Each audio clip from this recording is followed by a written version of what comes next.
Six Crows by Leo Leone.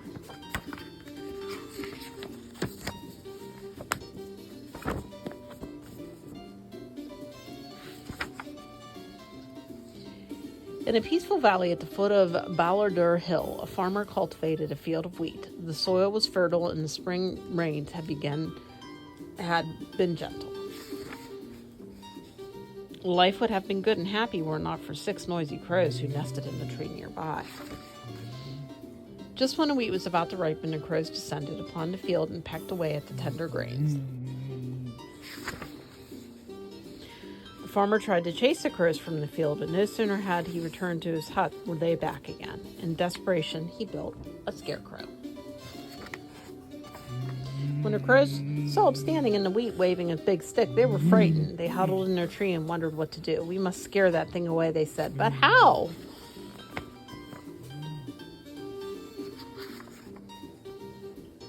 "Let's set the field on fire," shouted a crow. "But that would be the end of our wheat," the others said.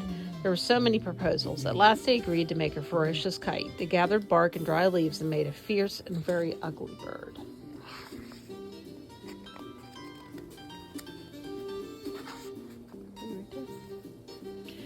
The next morning, they flew the kite over the field. The scarecrow didn't budge, but the farmer was very frightened. He ran into his hut and bolted the door shut. "I must build a scarier scarecrow," he said.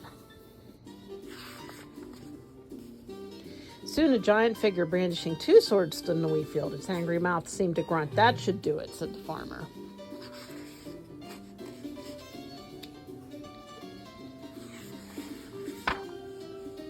But when the crows saw the new menace, they gathered more bark and more leaves and built an even larger and more ferocious kite. They flew it over the field back and forth. The farmer was so scared that he didn't dare leave his hut. From her nest in an old trunk, an owl had been watching the going-ons. She shook her head. "I don't know who's sillier, the farmer or the crow," she thought. When she noticed that the wheat was wilting from neglect, she decided to talk to the farmer. "Why don't you make peace with you and the crow?" she said. "It's too late now," said the farmer angrily. "It's never too late to talk things over," said the owl. Then she went to see the crows. "What can we do now?" asked the crow, dismayed when they heard that the wheat crop was in danger. "Go and talk things over," said the owl. "Words can do magic." The crows and the farmer agreed to meet near the owl's nest.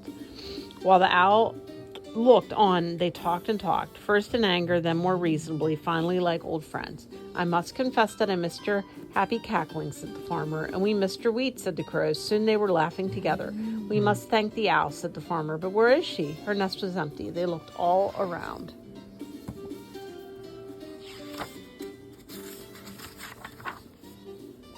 They went to the field. There stood the giant scarecrow, but something was different. The nasty grin had turned into a happy smile. The owl was perched on the giant arm. "What happened?" they said. "Magic," she said.